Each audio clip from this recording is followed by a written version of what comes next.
Booth साधे सब सधे। नमस्कार, प्राइम डिबेट में आपका स्वागत है और मैं हूं आपके साथ प्रभात पांडे। मध्य प्रदेश में विधानसभा चुनाव में प्रचंड जीत के बाद अब बीजेपी की नजर लोकसभा चुनाव पर है। न सिर्फ नजर है बल्कि बीजेपी पूरी प्लानिंग कर रही है कि मिशन 24 को कैसे जीतना है। इसलिए सत्ता और संगठन की बैठक में लोकसभा चुनाव पर मंथन किया गया और इसमें भी 11,000 उन बूथों पर फोकस किया गया जहां पर बीजेपी को हार मिली है। लगातार 3 चुनाव हारे बूथों पर बीजेपी का खास फोकस है, इसलिए इस पर बड़े स्तर पर मंथन किया गया। आपको बता दें कि इस बार बीजेपी ने लोकसभा की सभी 29 सीटों पर जीत का प्लान बनाया है। सीहोर के रिसोर्ट में चली 3 घंटे की बैठक में कई मुद्दों पर चर्चा की गई। बीजेपी सूत्रों के मुताबिक पार्टी संगठन मंत्रियों को लोकसभा वार जिम्मेदारी देने पर विचार कर रहा है। दूसरी तरफ बीजेपी राम मंदिर पर भी बड़े आयोजन की तैयारी में है। राम मंदिर में प्राण प्रतिष्ठा समारोह को कार्यक्रम को घर घर तक पहुंचाने की रूपरेखा भी तय हुई है। वहीं उस दिन प्रदेश में 22 तारीख को अवकाश घोषित करने को लेकर भी चर्चा हुई। अब क्योंकि कांग्रेस ने प्राण प्रतिष्ठा कार्यक्रम में जाने से इंकार कर दिया है, इसलिए वो बीजेपी के निशाने पर है। बीजेपी नेता तो इसे विनाश काले विपरीत बुद्धि भी कह रहे हैं। कुल मिलाकर मुद्दे कई हैं। लोकसभा चुनाव की हर रणनीति पर चर्चा हुई है। वहीं कांग्रेस की बात करें तो कांग्रेस में भी बैठकों का दौर लगातार जारी है। नए अध्यक्ष जीतू पटवारी लगातार बैठकों का आयोजन कर रहे हैं, लेकिन बूथ स्तर पर कांग्रेस कितनी मजबूत है, इसे लेकर लगातार सवाल उठ रहे हैं।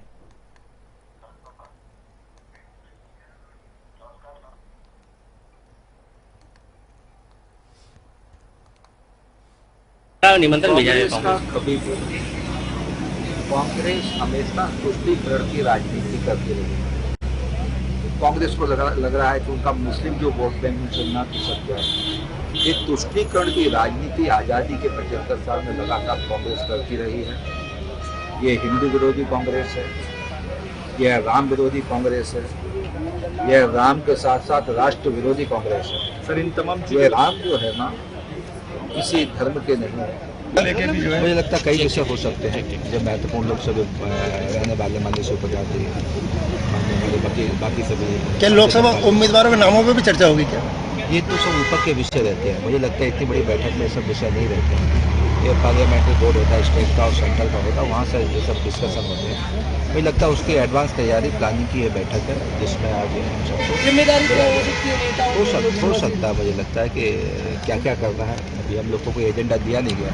भारतीय जनता पार्टी प्रदेश की जनता को गुमराह करने का काम कर रही है और मेरा मानना है कि लोकसभा चुनाव सामने है तो इनने विधानसभा चुनाव में जो घोषणाएं और जो वचन दिए थे जनता को कि 3,000 रुपए महिलाओं को देंगे, किसानों की आय 2700 रुपए करेंगे, तो उनको ये पूरा करें, उसके बाद ये लोकसभा में जाएं। ये देखने को आ रहा है कि लोकसभा चुनाव में बहुमत पाने के लिए जनता को गुमराह करने का कार्य कर रहे हैं ये लोग। तैयारी क्या, 29 की 29 सीटें जीतेंगे, उसी की रणनीति बन रही है।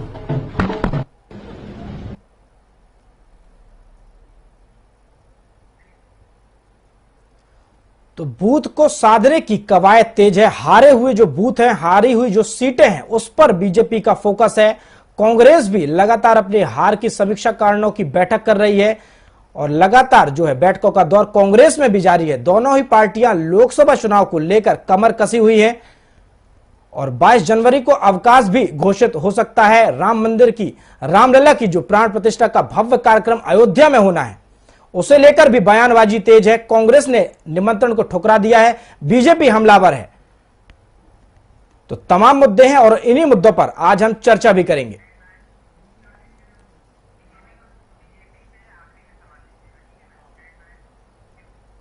और इसी तमाम मुद्दों पर आज हम करेंगे खास चर्चा और चर्चा के लिए हमारे साथ कुछ खास मेहमान भी जुड़ गए हैं।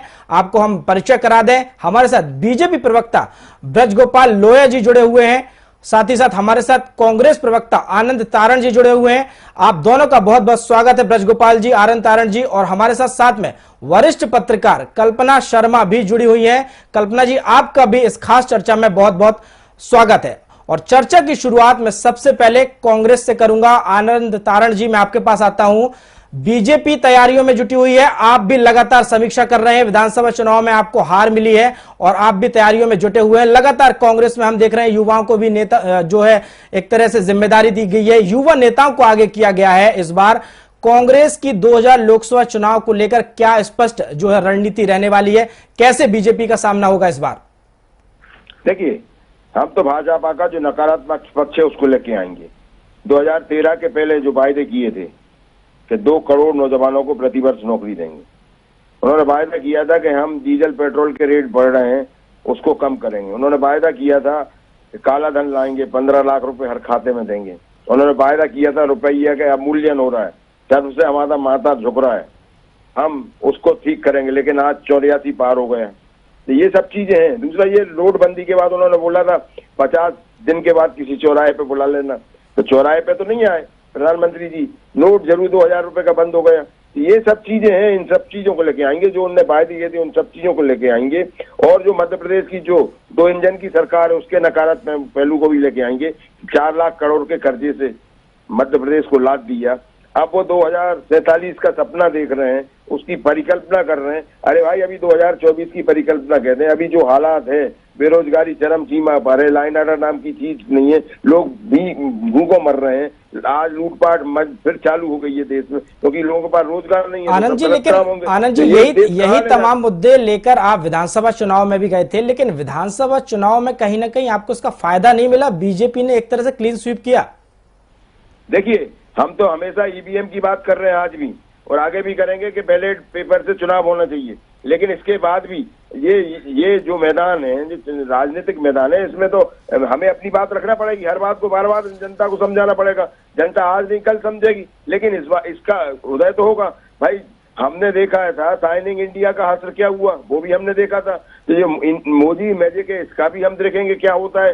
ये सब चीजें सब सामने आएंगी ना। आज तो जो बातें आ रही हैं सामने, लेकिन आज तो ठगा हुआ तो आदमी, आज देश का आम आदमी है। आम आदमी तो परेशान है, हमारा अन्नदाता परेशान है, व्यापारी परेशान है, विद्यार्थी परेशान है, किसान परेशान है। ऐसा कौन सा वर्ग है वो परेशान नहीं? हमारे पत्रकार साथी आज अपने आप को लुटा महसूस कर रहे हैं। तो जो उनके पहले परोसा गया था, आज उनसे उन सब चीजों को दूर कर दिया गया। तो ये सब चीजें सामने आ रही हैं। तो ये देखिए, अब आप देख लीजिए कि ये स्वर्णिम मध्य प्रदेश की बेला है। लाइट चली गई हमारे एरिया से, आज हम अंधेरे में बैठ गए। आपके सामने लाइट अभी थी और अभी लाइट चली गई। तो ये ठीक है। हमारे साथ बीजेपी से ब्रजगोपाल जी भी बने हुए हैं, उनसे मैं इसका जवाब ले लेता हूं। ब्रजगोपाल जी, विधानसभा चुनाव में आप लोगों ने बड़ी जीत दर्ज की है और आपकी नजर अब लोकसभा चुनाव पर है। मध्य प्रदेश की सभी 29 सीटों को जीतने का आपने लक्ष्य रखा हुआ है।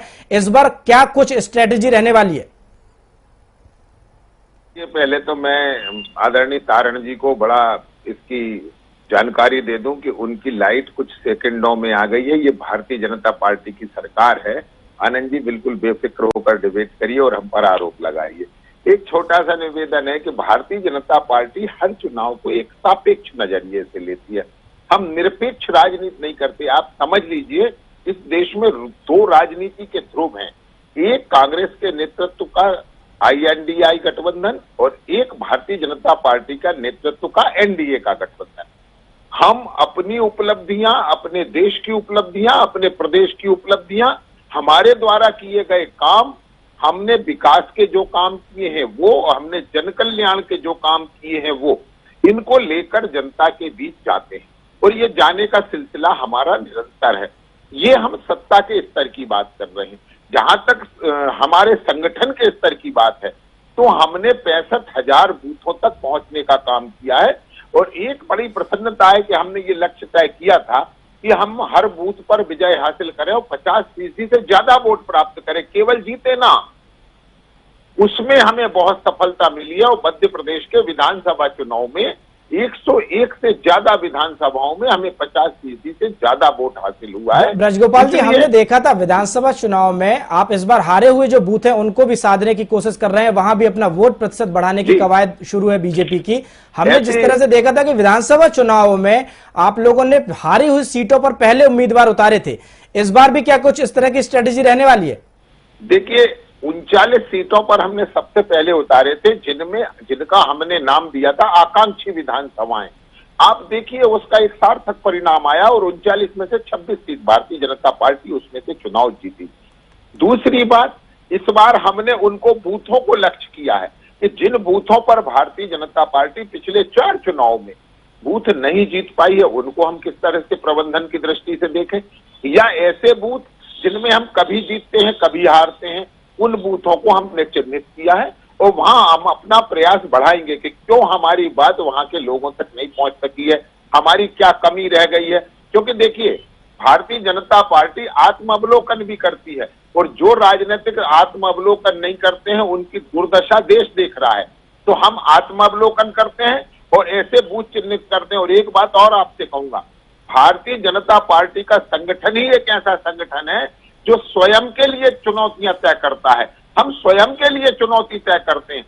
इसमें ऐसे भी बहुत बड़ी संख्या में बूथ हैं जिनमें अल्पसंख्यक आबादी है, मुस्लिम आबादी है, खासतौर से उनका भी हमें मत मिले। इसके लिए हम क्या सापेक्ष प्रयत्न करें कि हमने उनके कल्याण के लिए जितने काम किए, इसके बावजूद भी हमारी विचारधारा से वो क्यों नहीं जुड़ पाए हैं, ये हम भारतीय जनता पार्टी निरंतर प्रयास कर रही है। और निश्चित हम ऐसा मानते हैं कि पिछले चुनाव में आपको याद होगा कि भारतीय जनता पार्टी विधानसभा में 109 सीट जीती थी, परंतु उसके ठीक 6 महीने बाद लोकसभा चुनाव में हमने क्लीन स्वीप किया था, सिर्फ 1 सीट कांग्रेस जीती थी। हमारा प्रयत्न है इस बार 29 के 29 सीट जीते और केवल 29 सीट ही न जीते, हर बूथ तक अगर हम जीत कर आते हैं उसका मतलब होता है कि हमने अपनी विचारधारा को आगे बढ़ाया।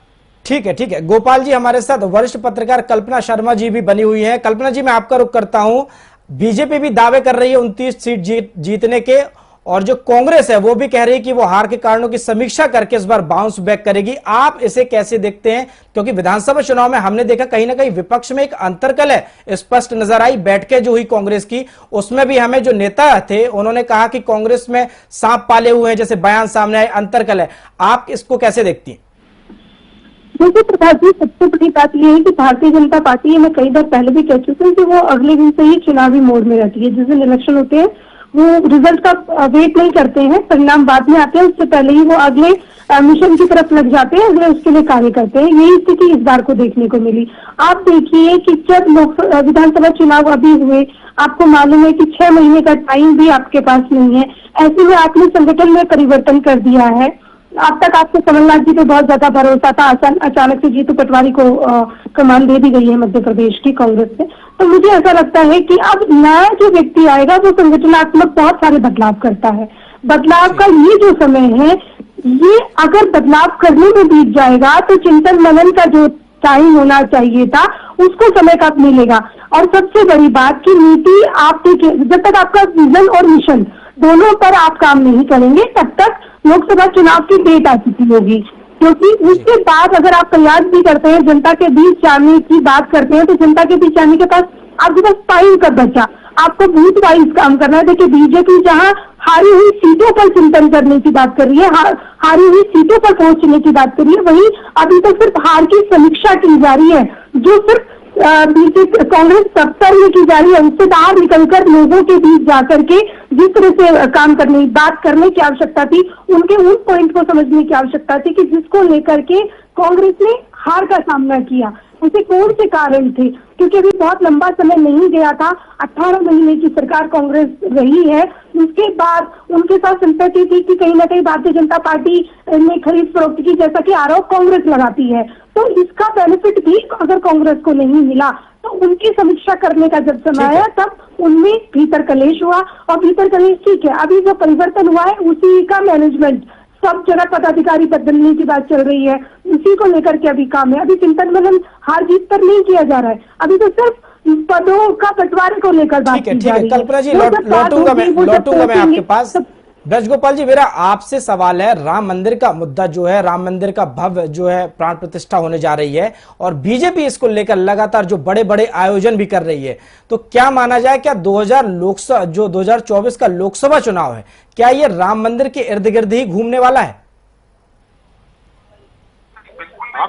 हमारी आस्था का केंद्र है, राम राजनीति का विषय नहीं है, राम आस्था के केंद्र है। परंतु निश्चित एक बात आप समझ लीजिए, ये देश आस्थावानों का देश है।